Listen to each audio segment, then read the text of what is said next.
যুক্তরাষ্ট্রের নিউ ইয়র্কে Bangladesh consul general Mohammad Mozammel Haque সাংবাদিক ও মিডিয়া ব্যক্তিত্বের সাথে সৌজন্য সাক্ষাৎ করেন।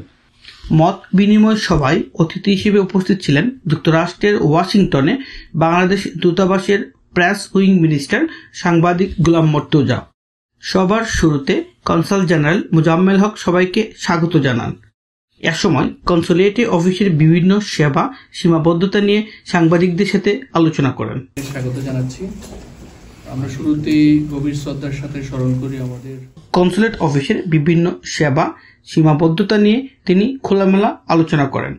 এ সময় উপস্থিত সাংবাদিকরা দ্বৈত নাগরিকত্ব, প্রবাসীদের ভোটার, যুক্তরাষ্ট্রে এনআইডি সেবা সংক্রান্ত বিভিন্ন প্রশ্নের জবাব দেন কনসুলার জেনারেল ও প্রেস মিনিস্টার গোলাম মর্তুজা।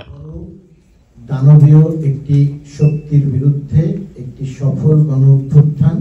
মঙ্গলবার নিউ ইয়র্কের বাংলাদেশ কনসুলেট জেনারেল অফিসে অনুষ্ঠিত বাংলা সংবাদ মাধ্যমের শীর্ষস্থানীয়দের পাশাপাশি উপস্থিত ছিলেন কমিউনিটির উল্লেখযোগ্য সামাজিক সাংস্কৃতিক ব্যক্তিবৃন্দ।